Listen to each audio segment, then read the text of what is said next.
When the Timberwolves traded away some of their core pieces and draft capital to acquire Rudy Gobert, part of that trade was a bet on Jaden McDaniels taking on an increased role. McDaniels is still only 22 years old, and while his defense has already garnered a ton of attention throughout his young career, his offensive development is really starting to take shape, and we're starting to get a clearer idea of everything that he's capable of. With Karl Anthony-Towns spending most of the season out with injury, and the Timberwolves really being forced to adjust to the Rudy Gobert acquisition and try some new things, McDaniels has been one of the guys that they've leaned on, and he hasn't disappointed.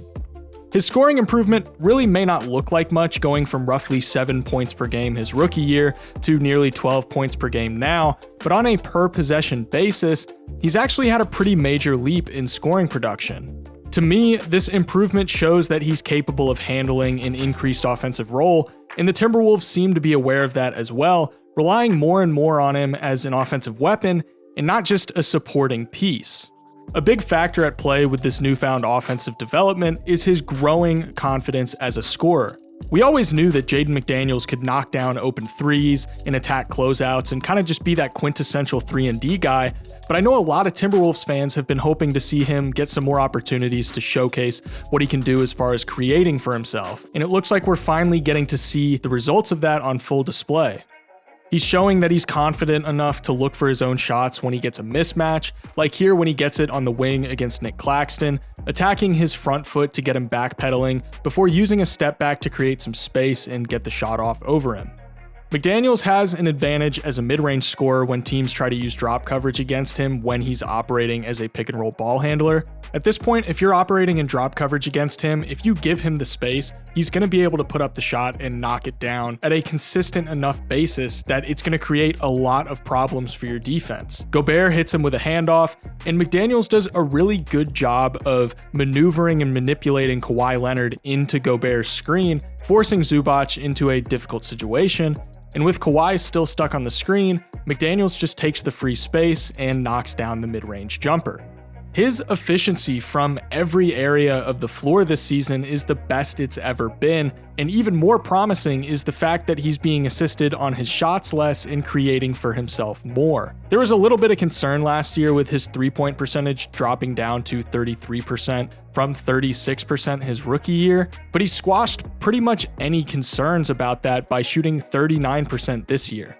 The shooting success is great and it bodes really well for the future, but honestly, his progression as an interior driver is where I'm starting to see a lot of growth. The dude is probably closer to 6'10" than he is 6'9", even though 6'9" is what he's listed at, and he moves incredibly well for his size, and he's developed his handle to the point that he can use it to break guys down and get to the basket so he can leverage that size to score. I really like this possession where he's bringing the ball up in transition, and he recognizes that the Nuggets defense hasn't really gotten set up. There's not really any help defense on the interior, so there's a lot of space for him to work with on the inside if he can just break past this line. So McDaniels is going to move over to the wing and fake the dribble handoff, and he successfully fools the defense and gives himself a wide open paint to knock down the layup. Like I said, his handle is looking pretty reliable now, crossing once to get his defender to rotate his hips, forcing a really difficult rotation when he crosses back over, and he uses his shoulder to get a good angle and muscle his way to the basket,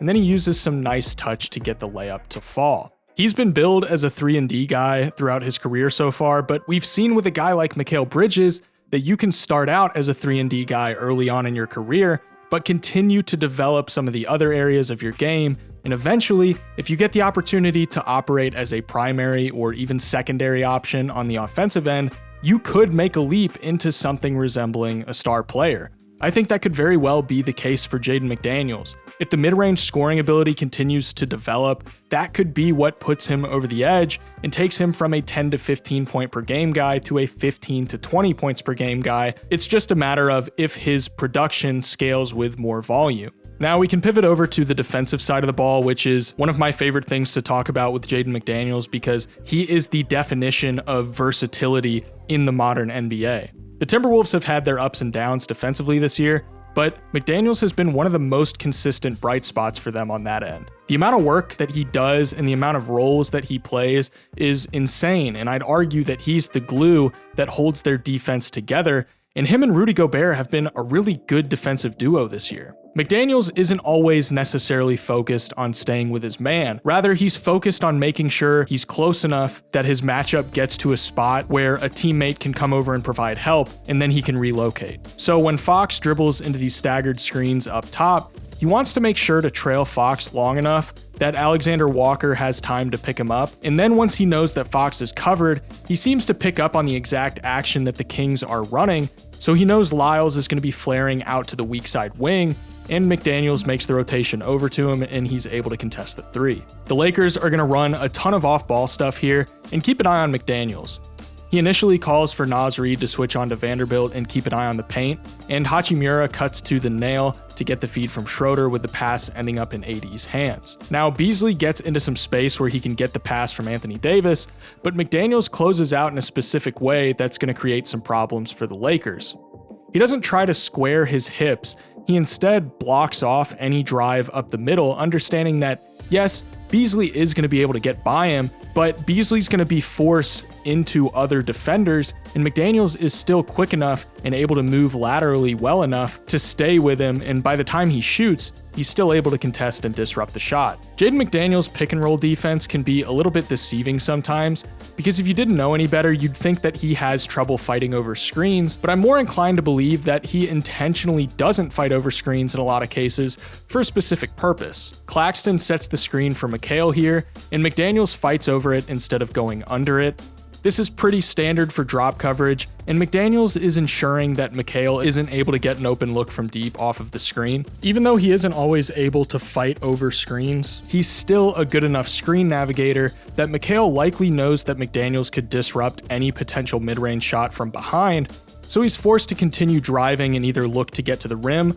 or try to find Claxton on the roll. Both Gobert and McDaniels shade Bridges to the left, blocking off any potential opening or passing lane to Claxton, and Gobert forces him into the miss while McDaniels cleans up the rebound. This play can give you a good idea of why it's okay for McDaniels to get caught up in screens and for ball handlers to get into space against the drop coverage. Even though this high screen by Embiid slows him up and allows Harris to get to an open shot at the three-point line, McDaniels is still quick enough to make the recovery and send the shot flying out of bounds. This is why drop coverage can be an effective strategy for the Timberwolves, but it isn't nearly as effective for some other teams. Having Jaden McDaniels, the Wolves are literally able to bait opponents into mid-range jumpers, so not only is a mid-range shot a quote-unquote low-value shot, but it's also liable to be blocked since McDaniels is not only fast enough to recover, but is also long enough to get a hand on it. Jaden McDaniels is also a very cerebral defender, and he seems to have a really good overall instinct for what teams are setting up before they actually get into any action. The Sixers feed Embiid up top, and Tobias Harris is going to set up to screen for Maxey,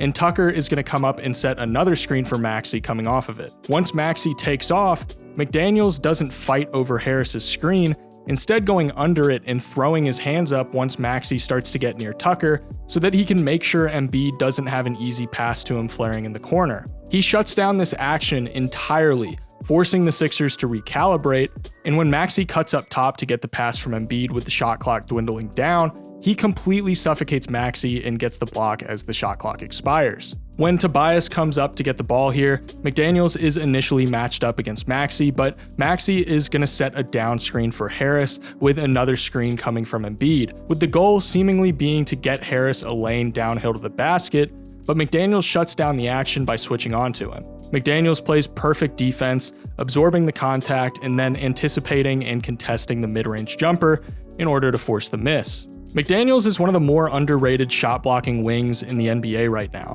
The 7-foot wingspan is something that definitely helps and allows him to play bigger than he is. Like I said, he's probably closer to 6'10 than he is 6'9, but with that 7-foot wingspan, it allows him to provide deterrence at the rim, more on par with what you'd expect from a center. Him and Rudy Gobert are actually making for a really strong defensive front court, so good in fact that the two-man lineup of Jaden McDaniels and Rudy Gobert is holding teams to only 60.8% shooting at the rim, which is well below league average for shots at the rim. So when he's defending Kawhi on this play and Kawhi gets to the rim, Kawhi actually beats him getting the shot up, but McDaniels is still able to elevate and block the shot, despite the fact that he was beaten on the initial shot. His size also allows him to operate as a weak side help defender. He's matched up in the corner against Olynyk on this possession, and when Sexton and Kessler get into this pick and roll, Kessler's going to break into the paint in space against the hedge, but by the time the pass gets into his hands, McDaniels is already waiting there to cause him problems and ultimately get the block.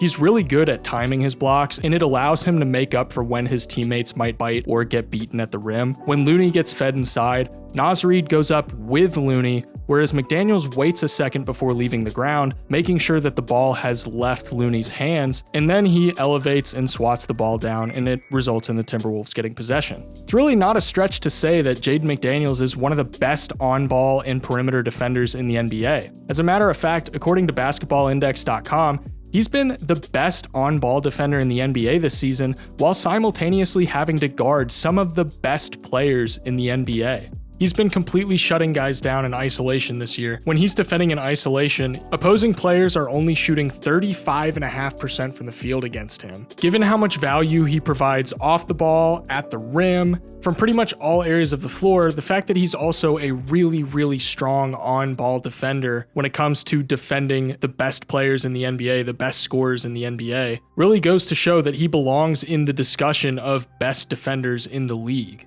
Overall, this team is benefiting a ton from Jaden McDaniels' contributions on both offense and defense, and with his already established all-defense level of play, if this offense continues to develop the way that it has, the Timberwolves could be looking at another star-caliber player. Huge thank you to all of my patrons for making these videos possible. If you enjoyed the video and you want to see more like this, be sure to subscribe and leave a like. That's the easiest way to support me and help me continue making content. If you want to help support the channel further, you can click the link in the description to become a patron and join my Discord. Thank you guys so much for watching, and I'll see you in the next one.